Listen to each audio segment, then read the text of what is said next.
Service vétérinaire. On peut avoir de la lumière un petit peu?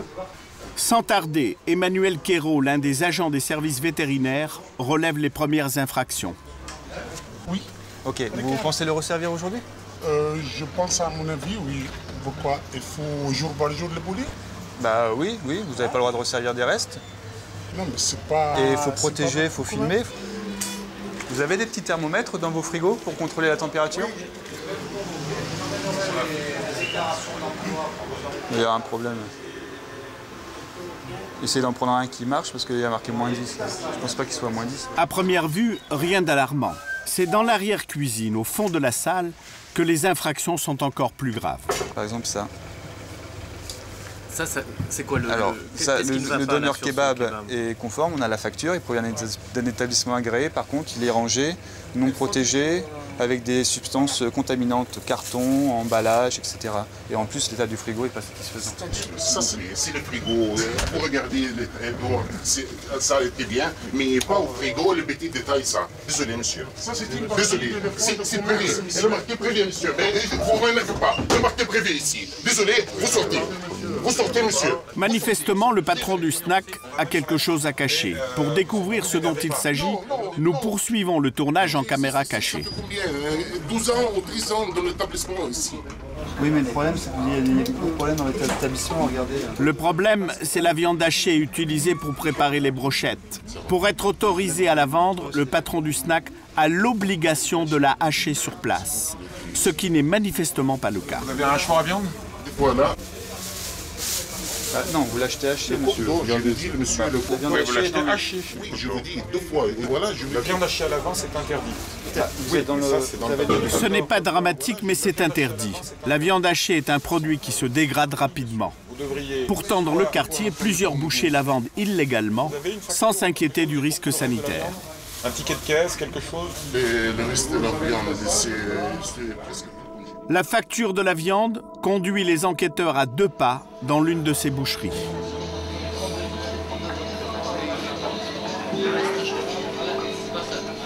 Cette boucherie est l'une des plus importantes et des plus réputées du quartier. À première vue, question propreté, c'est impeccable. D'accord. Au plaisir, hein?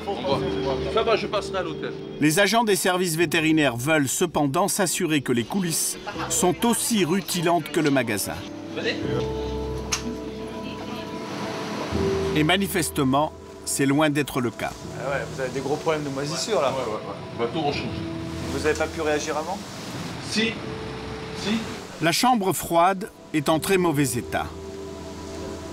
Le plafond est complètement recouvert de moisissures. Elle surplombe de quelques centimètres seulement la viande entreposée. Au sol, les abats sont conservés dans des conditions d'hygiène lamentables. Plus grave, les inspecteurs soupçonnent le boucher de vendre de la viande périmée. La date du sous-vide est périmée au 17 au soir, d'accord? Et aujourd'hui, on est... On est le 17. Donc s'il met ça à la vente, le consommateur n'est pas censé savoir que c'est périmé ce soir, donc il ne faut pas que ce soit mis à la vente. Honnêtement, il y a tous les travaux qui vont être faits. Hein. Donc vous n'êtes pas obligé de me... C'est clair que comme... Non. Vous voyez, monsieur le posé. Le problème, c'est que ce que je dis, vu le taux de contamination de moisissure, même avant tous travaux, il y a un gros problème de nettoyage. C'est prévu à quel horizon vos travaux? Fin de mois d'avril. Ne ferme pas votre... Fin du mois d'avril. Tout, on va tout refaire. Ça n'empêche pas. Déjà, c'est plus... Cette inondation, c'est quoi, là? Je crois que ça vient du voisinage. Et personne ne fume dans votre laboratoire? Ben, s'il y a une cigarette, c'est qu'on a fumé. Voilà. Voilà. Je ne vais pas dire le contraire. On prépare des choses qui sont quand même fragiles, hein, des saucisses, des merguez, on découpe de la viande, il y a des gens qui fument, il y a une... Regardez, il y a une plaque défense de fumée à l'intérieur et là, Oui, ça c'est... En tant que patron, poser une plaque ne vous dédouane pas de dire à vos employés de ne pas fumer. Non, mais je leur dis de ne pas fumer. Mais là, croyez-moi, en sortant, je vais... Au regard des multiples infractions relevées par les agents des services vétérinaires, le boucher est verbalisé. On va vous mettre en œuvre de faire les travaux. S'il n'exécute pas les travaux nécessaires dans un délai de 2 mois, le magasin sera fermé.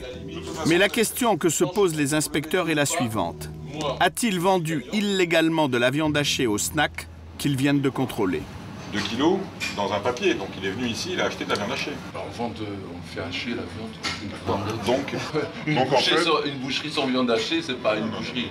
D'accord, oui, on est bien d'accord. Oui. Mais vous l'avez jamais identifié comme un professionnel. Je connais pas ce. Vous le connaissez pas? Voilà, je connais pas. Vous pensez que Mais ça veut pas dire qu'il vient pas chez moi. Vous pensez que c'est un client ordinaire, quoi? Je sais pas, je le connais pas. Je m'occupe pas essentiellement. Le boucher s'explique. Il ne vend jamais de la viande hachée aux professionnels du quartier, c'est interdit. Et pourtant, à l'étage, les inspecteurs découvrent ce qui confirme leur doute. Ça, c'est quoi ça? Ça, c'est pour les merguez. Le boucher continue de nier Quoi l'évidence. dedans? C'est quoi les ingrédients? Pardon? C'est quoi les ingrédients dedans? Pur bœuf. C'est pur bœuf. Et puis, C'est tout. il n'y a que de la viande hachée. 20% de gras. La viande hachée à l'avance, c'est pas bien. Non, ça c'est pour les merguez. On va faire la pâte et on va faire les merguez. C'est en vente à 4,59 €. Non, l'étiquette, elle a dû être là, l'étiquette. Non, Super. Selon les enquêteurs, une telle quantité de viande hachée prouve qu'elle n'est pas destinée à la clientèle, mais bien aux sandwicheries du quartier. Et ce, malgré les risques importants de contamination. Pour éviter qu'elle ne soit vendue, les agents vétérinaires exigent sa destruction immédiate. La vente illégale de viande hachée paraît être une pratique courante de ces boucheries. Quelques dizaines de mètres plus loin, nous avons rencontré un jeune boucher filmé en caméra cachée. Il confirme les pratiques en vigueur dans le quartier. La viande hachée, c'est interdit. Je sais, j'ai la boucherie en face aussi, on a le même truc. Mais pourquoi il faut de la viande hachée comme ça en grande quantité? Parce que c'est un gain de temps. C'est un gain de temps. Ça revient moins cher. Vous savez, le boucher, quand il épluche, il a des pertes. Quand il désonce, il a des pertes. Donc on met un peu de côté, hop, on met dedans, ça se voit pas. Vous savez, le gras, il se voit pas quand c'est haché. Les chutes, elles sont pas mauvaises, c'est toujours de la viande, à part que c'est des chutes. Vous, ça vous arrive parfois quand même? Bien sûr, ça nous arrive. À dire que ça m'arrive jamais, c'est impossible. Et en plus, vous les connaissez, les gens qui ont les snacks, donc vous savez que ce sont des professionnels. Je sais très bien que c'est les snacks et tout machin. Vous savez que vous n'avez pas le droit de lui vendre. Bien sûr, je sais que j'ai pas le droit de lui vendre. Mais il me le demande. Il me dit, bon, mais considère-moi comme si j'étais pas les snacks. Je sais pas, Mohamed, vends-moi 2 kilos de viande hachée, point barre. Je lui vends 2 kilos de viande hachée. Le trafic de viande hachée est monnaie courante dans le milieu des snacks marseillais.